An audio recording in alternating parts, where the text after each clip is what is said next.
ಕೇಂದ್ರ ಸರ್ಕಾರದ ಮೇಲೆ ಮುಗಿಬಿದ್ದಿದ್ದಾರೆ ಕೆಪಿಸಿಸಿ ಮಹಿಳಾ ಅಧ್ಯಕ್ಷೆ. ಬೆಲೆ ಏರಿಕೆ ನಾಟಕ ಆಡಿ ಅಧಿಕಾರಕ್ಕೆ ಬಂದವರು ನೀವು. ಬೆಲೆ ಜಾಸ್ತಿ ಆಗ್ತಿದೆ ಅಂತ ಹೇಳಿಕೊಂಡು ಜನಗಳಿಗೆ ಅದನ್ನು ತಲೆಗೆ ತುಂಬಿ ಅಧಿಕಾರಕ್ಕೆ ಬಂದವರು ನೀವು. ಈಗೇನ್ರಿ ನೀವು ಮಾಡ್ತಿರೋದು?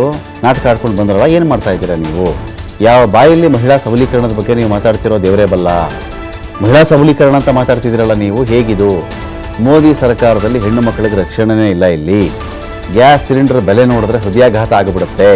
ಮಹಿಳೆಯರಿಗೆ ಫಸ್ಟ್ ಆರೋಗ್ಯದ ಗ್ಯಾರಂಟಿ ಕೊಡಿ ಅಂಥೇಳಿ ಪುಷ್ಪಾ ಅಮರನಾಥ್ ಆಗ್ರಹಿಸಿದ್ದಾರೆ.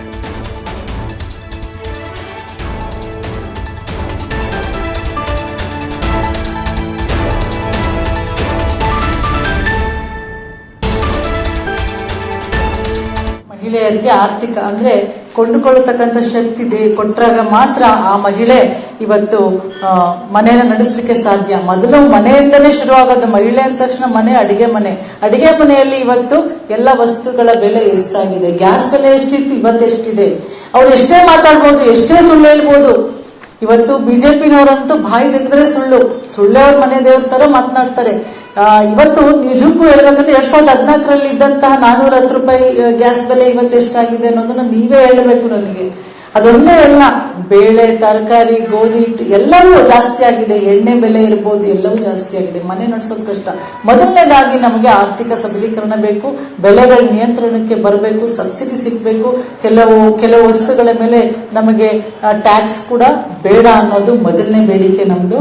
ಅದರಲ್ಲಿ ಆರ್ಥಿಕ ಸಬಲೀಕರಣಕ್ಕೆ ಸಂಬಂಧಪಟ್ಟಂಗೆನೆ ಇವತ್ತು ಎಷ್ಟೊಂದು ಕಡೆ ಕೆಲಸ ಮಾಡ್ತಕ್ಕಂಥ ಸ್ಥಳಗಳಲ್ಲಿ ಪುರುಷರ ಜೊತೆಗೆ ಸರಿಸಮನಾಗಿ ಹೆಣ್ಮಕ್ಳು ಕೆಲಸ ಮಾಡ್ತಾರೆ. ಆದ್ರೆ ಇನ್ನೂ ಕೂಡ ಜಾಬ್ ಸೆಕ್ಯೂರಿಟಿ ಅವ್ರಿಗೆ ಸಿಕ್ಕಿಲ್ಲ. ಅಂತ ಎಲ್ಲಾ ಸ್ಥಳಗಳಲ್ಲೂ ಕೂಡ ಎಷ್ಟೊಂದು ಜಾಗಗಳಲ್ಲಿ ಇವಾಗ ವೈದ್ಯಕೀಯ ಕ್ಷೇತ್ರ ಇರ್ಬೋದು, ಶಿಕ್ಷಣ ಕ್ಷೇತ್ರ ಇರ್ಬೋದು, ಬೇರೆ ಸಾಫ್ಟ್ವೇರ್ ಇರ್ಬೋದು, ಎಲ್ಲ ರಂಗಗಳಲ್ಲೂ ಕೂಡ ಸರಿಸಮನಾಗಿ ಹೆಣ್ಣುಮಕ್ಕಳಿಗೆ ಅವಕಾಶಗಳು ಸಿಕ್ಕಿದಾಗ ಮಾತ್ರ ಈ ಒಂದು ಅರ್ಧದಷ್ಟು ಜನರ ಒಂದು ಆರ್ಥಿಕ ಸಬಲೀಕರಣ ಸಾಧ್ಯ ಅನ್ನೋದನ್ನ ನಾವು ತಿಳ್ಕೊಂಡಿದ್ದೇವೆ. ಹೆಣ್ಣುಮಕ್ಕಳಿಗೆ ಪ್ರೋತ್ಸಾಹ ಮಾಡ್ತಕ್ಕಂಥ ಯೋಜನೆಗಳು ಯಾವುದೂ ಇಲ್ಲ. ಬರೀ ಬಾಯಿ ಮಾತಿಗೆ ಬಿಜೆಪಿ ಕೇಂದ್ರ ಸರ್ಕಾರದಲ್ಲಿದೆ ಒಂದು ಯೋಜನೆ, ಬೇಟಿ ಬಚಾವೋ ಬೇಟಿ ಪಡಾವೋ. ಇದೆಷ್ಟು ಸುಳ್ಳು ಅಂತ ನನಗಿಂತ ಚೆನ್ನಾಗಿ ನಮ್ಮ ದೇಶದ ಜನರಿಗೆ ಗೊತ್ತಿದೆ ಅಂತ ನಾನು ಭಾವಿಸ್ತೇನೆ.